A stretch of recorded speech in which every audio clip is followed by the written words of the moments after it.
yang dikeluarkan oleh Mihaly Csikszentmihalyi berkaitan dengan kemampuan dan tantangan.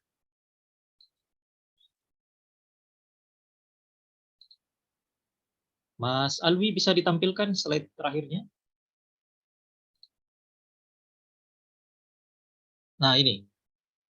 Nah, menurut saya ini penting untuk mengukur kenapa kita itu bisa mengalir dalam menulis, kenapa kadang kita bosan, kadang kita apatis, kadang kita cemas dengan tulisan. Nah, di bagian bawah ini ada kemampuan, bagian yang vertikal ada tantangan. Nah, ketika kemampuan kita rendah dan tantangan rendah, maka kita jadi apatis. Ketika kemampuan kita rendah, tantangan menengah, maka jadi khawatir. Nah, flow itu tulisan mengalir bebas atau kita seakan-akan melebur dan menyatu dengan waktu. Kita tidak merasa waktu. Seakan-akan aktivitas kita itu mengalir begitu saja. Itu keadaan di mana tantangan tinggi, sedangkan kemampuan kita juga tinggi. Inilah yang dinamakan sebagai flow atau fokus. Terakhir, slide saya ada pepatah, bukan pepatah ini quotes dari Dr. Sir M. Iqbal. Dia bilang, berapa lamakah kau akan menggelepar gantung di sayap orang? Kembangkan sayapmu sendiri dan terbanglah lepas seraya menghirup udara bebas di taman luas.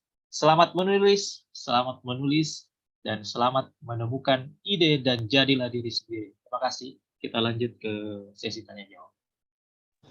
Oke, tepuk tangan buat narasumber kita yang hebat. Terima kasih Kak Fikron. Buat teman-teman yang ingin menanyakan permasalahannya atau kebingungannya, silahkan tuliskan di kolom komentar. Oke Kak Fikron, saya ingin tanya. Boleh. Ya, oke, baik. Sebagai pemula, kita sering kerap kali permasalahan tentang menulis itu datang, seperti semisal kebingungan dalam menyusun bab-bab atau mungkin mencari suatu judul yang menarik. Ada juga permasalahan ketika takut akan mengekspresikan apa yang ingin dia ingin menuliskan apa yang ingin dia ekspresikan. Nah, apa sih solusi dari semua permasalahan itu? Silakan Kak Fikron. Baik, saya tadi menawarkan satu teknik atau skill menulis namanya free writing. Saya menerapkan hampir sampai saat ini saya menerapkan free writing.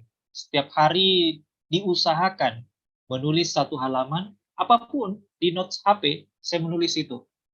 Apapun yang saya pikirkan, saya rasakan. Nah, hal itu melatih kita untuk mengeluarkan apa yang ada dalam pikiran, apa yang kita rasakan. Membuka, mengalirkan, dan membentuk. Membuka ini penting sekali untuk meningkatkan kepercayaan diri kita. Kenapa? Dengan membuka sesuatu, itu kita bisa terhubung dengan ide-ide original kita. Tidak kemudian kita ikut-ikutan dengan ide yang lagi viral atau ide-ide yang lagi booming. Dengan seperti itu, dengan rajin menulis itu, kita membuka hal-hal yang paling dalam dari diri kita. Dulu, sebelum saya menerapkan teknik free writing, saya itu suka sekali apa yang lagi viral misalnya, itu saya ikut-ikutan. Atau misalnya saya mengagumi tokoh tertentu. Ya, saya mengagumi tokoh tertentu. Kemudian saya memakai pikiran-pikirannya dalam menulis, dalam menanggapi diskusi. Seakan-akan saya tidak memiliki pendirian Nah, dengan melatih menulis ini, free writing, itu kita bisa terhubung dengan sisi originalitas kita. Membuka, kemudian mengalirkan. Nah, mengalirkan ini, kita butuh sumber untuk dialirkan. Jadi kita butuh bahan ya untuk dialirkan. Nah, bahan ini kita dapatkan dari membaca buku. Baca buku salah satunya, kemudian yang lain bisa dengan traveling atau jalan-jalan. Kenapa saya katakan jalan-jalan? Dengan jalan-jalan itu dalam ilmu otak itu hal baru, tempat baru itu menciptakan satu koneksi sel neuron yang baru dalam otak.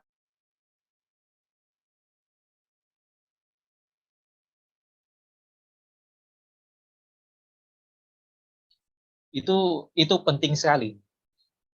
Sumber itu yang lain menonton film, kemudian berdiskusi, silaturahmi dengan teman. Itu mengalir. Kemudian membentuk. Nah, yang ditanyakan tadi Bro Avicenna tentang menyusun. Menyusun ini kita bisa memecahnya. Nah, tentunya untuk menyusun sesuatu itu kita untuk lebih mudahnya kita pecah-pecah aja menjadi subbab tertentu di dalam. Misalnya kita menulis esai.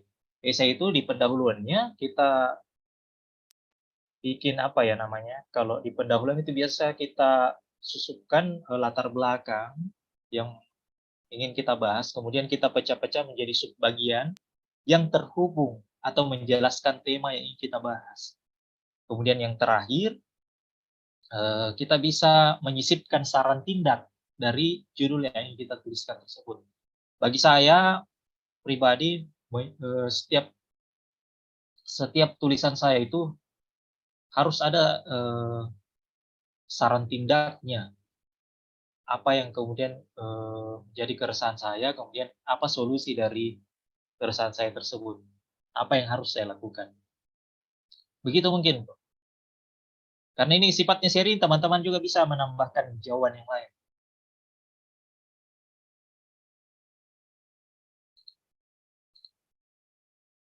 Oke Kak Fikron. Ini ada dari Muhammad Akib. Dia bertanya Kak Fikron, bagaimana cara kita agar selalu konsisten dalam menulis? Dan bagaimana cara mengatasi hambatan seperti rasa malas yang muncul ketika kita sedang menulis? Silakan Kak Fikron. Oke, malas itu wajar. Ikuti aja dulu malasnya. Tapi kan melakukan malas sebelum dan sesudahnya kan efeknya sama saja. Jadi kalau misalnya rasa malas itu datang, ya malas aja dulu. Tapi sembari setelah itu, tetap melaksanakan apa yang ingin kita lakukan. Nah, tentunya rasa malas ini kan kalau misalnya dibiarkan terus-menerus, kita ikut rasa malas, maka kita akan malas seharian karena sifat dasar otak itu seperti itu.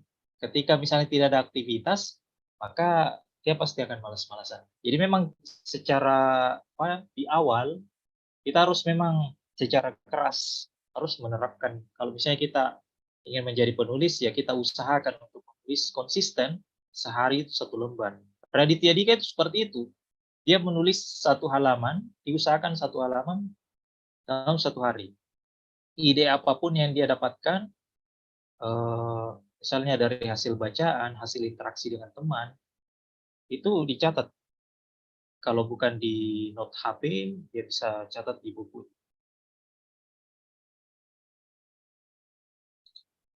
Itu mungkin. Nah, itu tadi salah satu cara untuk melatih konsistensi kita dalam menulis. Lagi-lagi saya menyarankan untuk teknik rewriting tadi. Teknik-teknik yang lain banyak, tapi mungkin bisa dicoba. Teknik rewriting menerapkannya 10 sampai 15 menit. Tulis bebas di note HP aja. Tapi tidak perlu dipublish dulu. Ada namanya menulis untuk diri sendiri. Disimpan aja dulu. Sembari misalnya nanti ketika tulisan itu dirasa menarik, kemudian ingin dipublish, diedit dulu aja.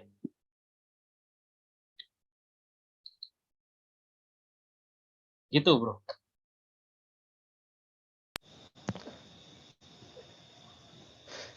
Jadi intinya kan berlatih menulis itu harus dilakukan secara terus-menerus Ya, untuk mendapatkan kemampuan menulis yang terbaik ya kan.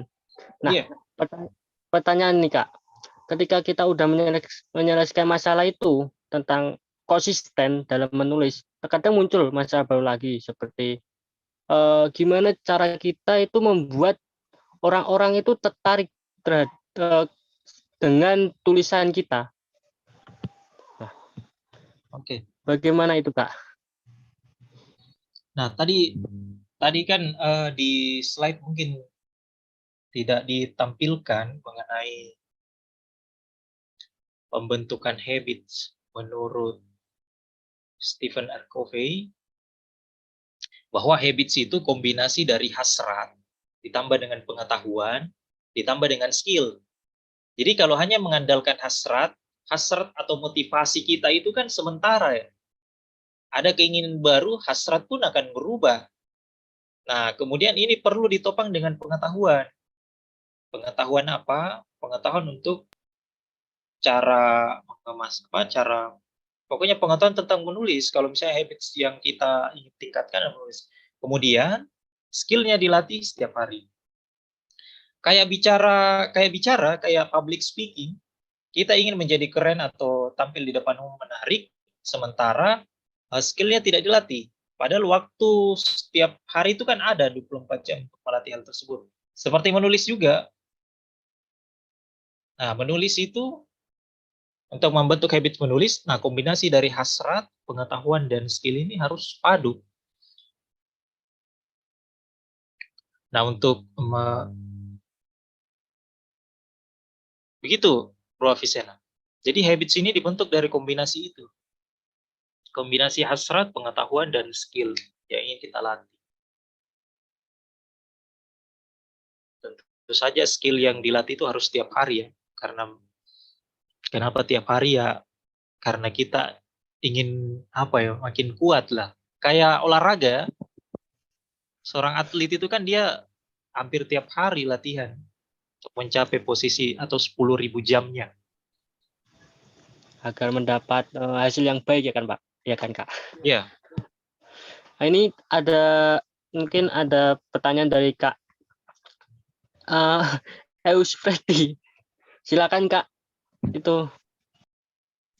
Assalamualaikum. Waalaikumsalam warahmatullahi wabarakatuh. Makasih Mas Avicenna dan Bang Fikram. Sebenarnya nggak bertanya sih, sharing aja. Mohon Boleh. maaf on cam ya, off cam ya, Bang Fikram. Ya, silakan, Mbak. Kalau menulis itu menurut saya ya gampang-gampang susah ya. Tetapi dari SD sebenarnya kita udah belajar ya Mas ya menulis gitu kan.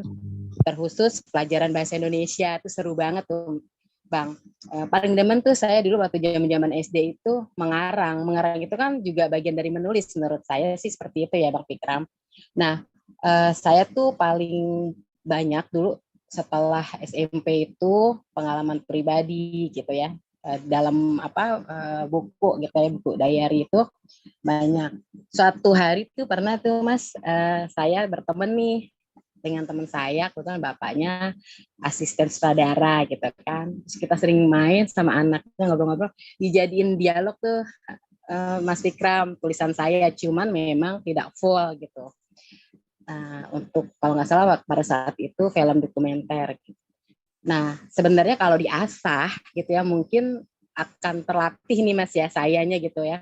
Terus diasah serius seperti Mas Fikram katakan konsisten gitu ya. Cuma balik lagi Mas kalau kita curhat dalam bentuk tulisan gitu.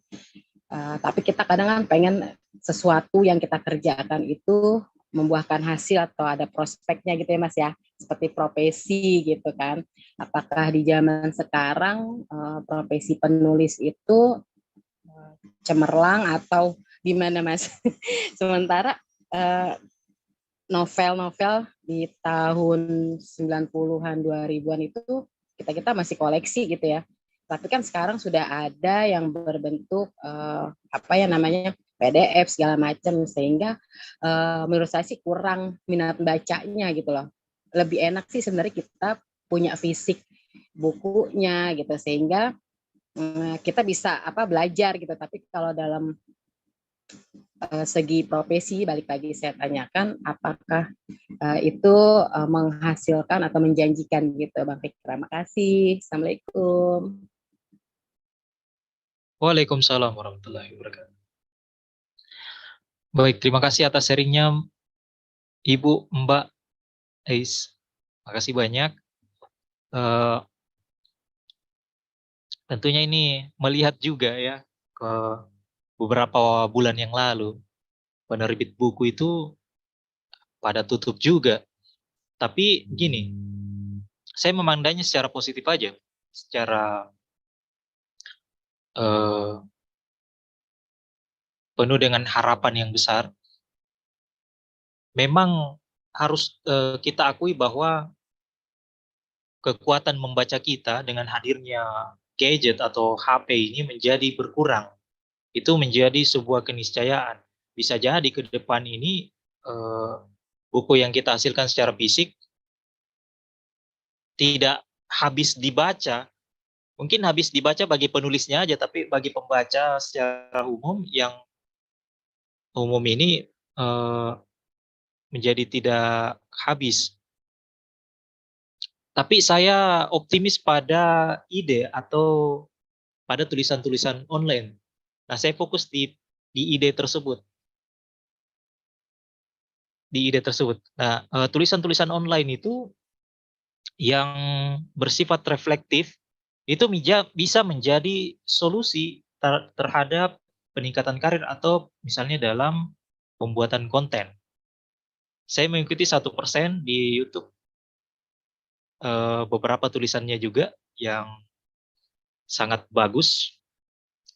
Kemudian saya juga mengikuti beberapa esai-esai di mojot.co dan tulisan-tulisan yang ditulis oleh Mas Iqbal Aji Daryono. Nah, itu tulisan-tulisan dan beberapa tulisan tersebut, hasil pengalaman tersebut dijadikan sebagai pengalaman untuk membuka kursus atau penulisan-penulisan online. Menurut saya ke depan ini pembuatan seni tentang konten dan e-book itu menjadi terbuka lebar. Mungkin buku akan tetap memiliki penggemarnya, buku fisik, tapi penggemar e-book dan konten-konten yang tidak teks book itu juga punya minatnya tersendiri.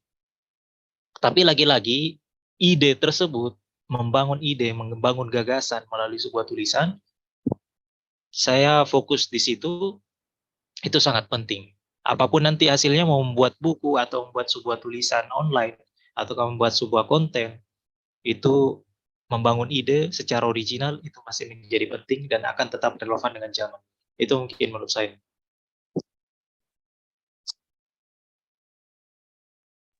Kalau profesi, Mas?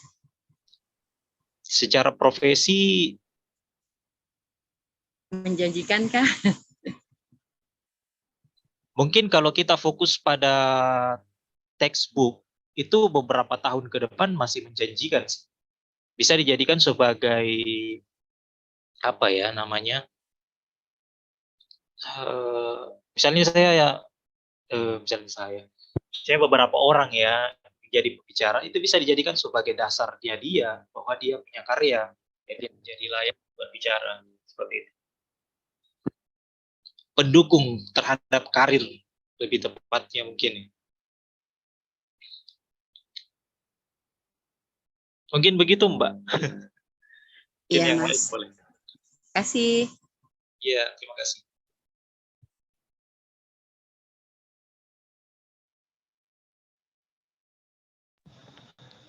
Oke Kak, ini ada pertanyaan dari Mohreza Fajarsyah.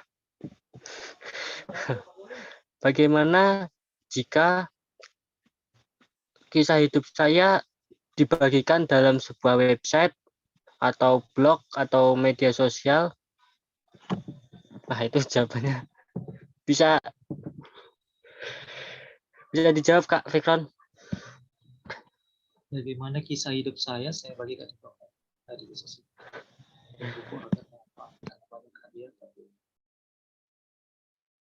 Ya, kalau saya sih ada beberapa. Saya baru menulis sebuah buku, tapi e-book ya. Judulnya itu Mencetak Kebebasan, Menyalurkan Keresahan Melalui Tulisan. Itu baru beberapa hari yang lalu saya bikin. Itu kumpulan keresahan saya yang saya tulis, kemudian saya terbitkan di beberapa platform, ada juga di koran lokal, ada juga di beberapa buletin organisasi. Itu semua satu isinya. Itu berangkat dari sebuah keresahan. Nah, keresahan tersebut saya kumpul, kemudian saya jadikan sebuah e-book. Apa kelebihannya e-book? Tentunya ya, kalau mungkin dari sisi editor itu kalau misalnya tulisan kita sudah lulus di beberapa platform itu kan pasti sudah diedit ya, sudah dikurasi sedemikian. Jadi ada rasa apa ya namanya, rasa percaya diri juga untuk menuangkannya dalam e-book. Saya susun di Canva aja, saya susun tulisan tersebut, kemudian saya jadikan sebuah buku. Itu salah satu solusi sih bagi saya untuk membuat buku agar tetap ini ya, bagaimana kisah hidup saya bagikan di blog dan tadi media sosial dan buku agar manfaat karena banyak yang perlu juga disaring ya Mas. Ada yang bisa dipublish, ada juga yang tidak. Tapi lagi-lagi kalau misalnya tetap ingin dipublish, butuh diedit dulu, butuh di apa ya namanya, diberikan rasa-rasa tertentu lah, diedit sedemikian rupa agar itu bisa eh, dinikmati oleh orang banyak. Mungkin begitu Mas Afisena. Oke Kak Afrikam. Ada lanjutan pertanyaan dari Kak Yunita Agustini. Bagaimana cara kita mengembalikan semangat menulis ketika lagi malas? Dan gimana caranya kita untuk melanjutkan tulisan sampai jadi hingga menjadi satu cerita atau karangan? Ya, ini juga pasti dialami oleh semua orang yang menulis. Kenapa? Karena lagi-lagi seperti yang saya tadi bilang bahwa desire atau hasrat atau semangat itu dia itu bersifat sementara. Ada hal baru yang ingin kita lakukan, ada hal yang lebih menarik yang ingin kita lakukan, maka semangat ini menjadi hilang atau bisa jadi berubah arah. Ada baiknya ketika kita memiliki ide, maka catat poin-poin besarnya atau outline-nya. Kadang juga kita menyusun sebuah buku, kita sudah nulis outline-nya secara bagus, ini secara apa, sudah selesai, semangatnya nggak ada untuk nulis itu. Nah tentunya kalau misalnya semangat untuk menulis buku tersebut tidak ada, kita simpan aja dulu ide tersebut. Yang penting outline tersebut itu tetap ada, kita simpan. Nah nanti di waktu-waktu tertentu di beberapa bulan atau beberapa tahun kemudian ada semangat yang lebih fresh untuk melihat kembali outline-outline tersebut, bisa jadi kita memiliki ide-ide fresh baru untuk menuliskan atau menyelesaikan buku tersebut. Gak apa-apa dicatat aja dulu sebanyak-banyak. Saya juga punya banyak outline buku yang saya tuliskan tersebar di beberapa volume, tapi saya biarkan aja. Nanti misalnya ketika saya lihat-lihat lagi, kalau misalnya ada sesuatu yang ingin saya tulis secara fresh atau baru, saya tuliskan aja. Kayak baca buku, kalau misalnya kita baca buku itu, buku baru ya, di awalnya kita semangat, tapi beberapa hari kemudian, itu kalau sudah terlewatkan ya, paling lama kalau saya itu 4 hari, sudah malas ini baca buku. Maunya buka buku baru lagi. Nah, itu kayak gitu semangat. Kalau misalnya tidak dipacu, tidak disesuaikan waktunya, maka semangatnya juga akan hilang. Ada baiknya di apa ya namanya? Kalau ide itu kan dia sepintas. ada baiknya ditangkap dulu tuh hal-hal yang penting. Disimpan aja, diendapkan aja kalau menurut saya. Diendapkan, disimpan aja hal-hal yang penting tersebut. Nanti juga di waktu-waktu ke depan, itu ada satu fase, ada satu waktu kita bisa menuliskan hal tersebut. Mungkin itu. Oke. Terakhir Kak. Siap. Nah, ini sharing session ya. Bagaimana sih Kak, kan Kak Fikram udah punya banyak tulisan nih, udah lebih dari 6. Nah, motivasi apa sih yang membuat Kakak bisa menyelesaikan tulisan itu, dan apa yang membuat Kakak itu punya semangat untuk menyelesaikannya? Baik. Terima kasih Bro Avicenna. Tentunya seperti yang saya jelaskan di awal, bahwa menulis itu menyalurkan hasrat, kemudian mengeluarkan semua menyalurkan beban yang ada pada hidup. Saya itu orangnya suka resah, Bro Avicenna. Nah, karena keresahan tersebut saya nulis kadang-kadang. Tapi tidak semua saya publish, saya nulis saja di folder komputer itu banyak, atau di note HP juga banyak tulisan-tulisan saya. Nah, dari beberapa keresahan tersebut, ketika ada yang saya pikir bahwa oh ini banyak ide atau keresahan ini banyak yang relate nih terhadap kehidupan. Misalnya tulisan saya yang terakhir, pentingnya literasi keuangan dan masalah sandwich generation. Saya pikir ini banyak. Kita katakan bahwa orang tua itu menganggap bahwa anaknya telah selesai urusan finansial ketika anaknya tersebut mendapatkan pekerjaan. Itu kan banyak. Padahal kan faktanya menurut saya bahwa mengelola uang dan mendapatkan uang itu adalah dua hal yang berbeda. Mendapatkan uang yang banyak tapi pengeluarannya juga banyak, sama saja. Satu masuk, keluar satu ya, nol kembali. Kemudian masalah sandwich generation. Banyak orang tua, ya, ini keresahan saya, banyak orang tua yang menganggap bahwa anak itu hasil investasi. Ketika misalnya anaknya dia besarkan, kemudian sudah dapat kerja dan lain-lain, dia wajib untuk membiayai orang tuanya kembali karena sudah membesarkan. Nah, kayak begitu, hasil-hasil keresahan tersebut Anda harus jadi buku. Saya tidak memiliki patokan tinggi di awal bahwa tulisan ini harus jadi buku. Tapi saya memecah hasil keresahan saya tersebut, menuliskannya, syukur-syukur nanti bisa jadi buku. Karena saya bisa mengukur diri saya di awal ketika menulis bahwa skill menulis saya ya hanya segini. Jadi mungkin saya hanya berpatokan pada hasil keresahan. Nah, keresahan ini kemudian kita compare dengan referensi, dengan berita-berita aktual, kemudian jadilah sebuah esai atau opini-opini. Gitu. Saya banyak menulis tentang tulisan non fiksi, Bro Avicenna. Kalau tulisan fiksi saya masih mau belajar.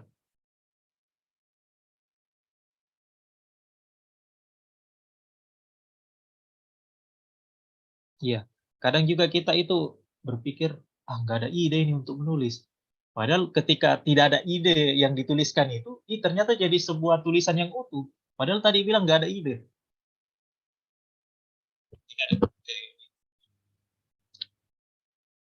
Mungkin begitu, Bro Avicenna. Ya. Oh ini Kak, ada pertanyaan dari Uni SR. Mungkin pertanyaan gini Kak, bagaimana cara kita mendapatkan suatu ide untuk menulis? Bagaimana mendapatkan Cara ide? kita mendapatkan ide. Macam-macam untuk menuliskan, mendapat ide dalam menulis. Apa yang kita pikirkan, apa yang kita rasakan, kemudian apa yang menjadi keresahan kita. Kalau saya itu yang menjadi ide-ide saya yang menulis. Atau misalnya kita membaca berita-berita tertentu yang kemudian kita anggap, di daerah saya nggak seperti itu. Atau pengalaman yang saya pelajari nggak seperti itu. Itu bisa menjadi bahan untuk kita tuliskan. Kayak gitu. Ide itu dari hal-hal yang dekat aja dari diri kita. Misalnya sesuatu yang bermanfaat lah, hal-hal sederhana. Misalnya terapi bersih-bersih rumah. Apakah bersih-bersih ini bisa dijadikan sebagai terapi stres terhadap diri? Kenapa kemudian keadaan indah atau bersih itu membuat kita nyaman? Nah, kayak begitu yang kita tulis. Sederhana tapi langsung bisa digunakan atau dimanfaatkan ke diri sendiri.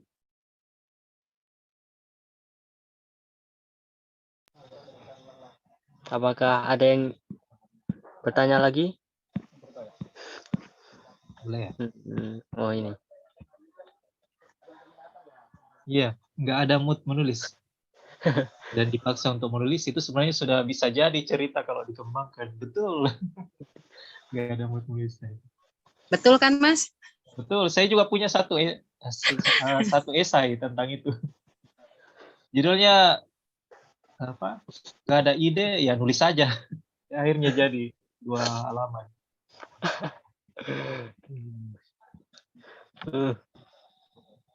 Nambahin sedikit, Mas. Boleh, silakan dengan senang hati. Saya pernah tuh, Mas, dalam keadaan apes gitu ya. Itu ya, Mas, saya dalam keadaan sial ya, saya jadiin tulisan loh, Mas. Iya. Iya. Ya sebenarnya kan dalam kayak status media sosial, status WA segala macam, kalau kita tulis kan teman komen tuh, berarti kan teman baca ya, Mas ya. Iya, betul. Kalau misalkan kita dalam berduka, teman mengucapkan yang sabar gitu segala macam. Itu menurut saya sih udah suatu tulisan sih, Mas. Apalagi banyak yang komen, berarti banyak yang baca gitu ya, Mas ya. Inspirasi juga sih. Iya, Bagi diri sendiri, Mas. betul.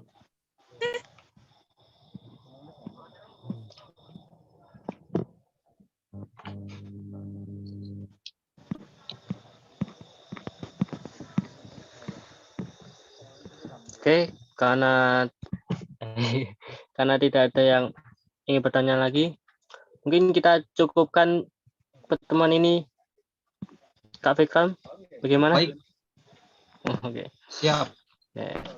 Mungkin Kak Fikram ada beberapa kalimat motivasi untuk teman-teman yang mungkin setelah ini kan mungkin mereka langsung membuat perancang tulisan.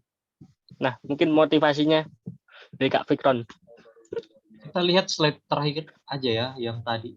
Ada kutipan dari penulis Islam terkenal nih. Islam terkenal. Dr. Sir M. Iqbal. Mungkin bisa ditampilkan slide-nya. Kutipan terakhir. Dia katakan begini. Berapa lamakah kau akan menggelepar menggantung di sayap orang? Artinya kita berharap bahwa kita terus ditopang sama ide-ide orang lain. Kita tidak percaya diri dengan ide kita. Kita selalu menunggu kapan sih kita percaya diri untuk bisa menerbitkan tulisan kita. Sesederhana tulisan apapun itu ya itu hasil karya kita yang harus kita apresiasi. Cuman lain soal kalau ingin dipublish. Sesederhana menghasilkan sebuah tulisan itu adalah sebuah pencapaian yang baik untuk diri kita. Kemudian kembangkan sayapmu sendiri dan terbanglah lepas seraya menghirup udara bebas di taman. Dr. Sir Muhammad Iqbal. Bagi saya ini kata-kata yang sangat menusuk ya. Bagi saya memaknai ini. Terus kenapa saya tidak memanfaatkan pikiran saya, otak saya ini yang sudah luar biasa untuk menghasilkan gagasan sendiri, menuliskannya dengan baik, menyusunnya dengan baik. Dan kemudian kan yang namanya skill itu yang harus dilatih ya tiap saat. Kita tidak berharap langsung jadi expert dalam 1-2 hari atau bisa menerbitkan buku ketika baru menulis 1-2 halaman. Semua ada prosesnya, semua ada waktunya, dinikmati aja.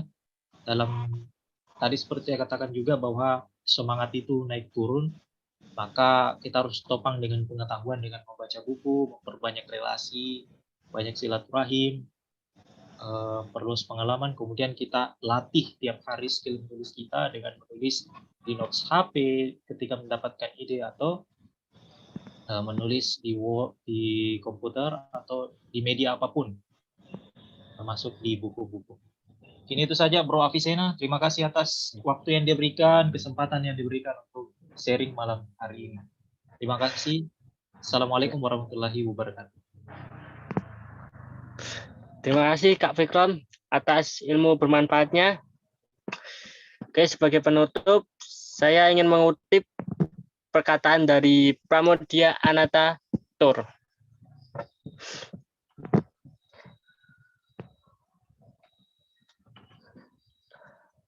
Ia mengatakan bahwa orang boleh pandai setinggi langit, tapi selama ia tidak menulis, ia akan hilang di dalam masyarakat dan dari sejarah. Menulis adalah bekerja untuk keabdian. Demikian yang bisa saya sampaikan. Apabila ada kesalahan, saya mohon maaf. Apabila ada perasaan, mohon diungkapkan. Bila ikhwal taufik wal hidayah. Wassalamualaikum warahmatullahi wabarakatuh. Waalaikumsalam. Terima kasih Kak Fikron. Ya, sama-sama. Izin pamit ya, Sailid.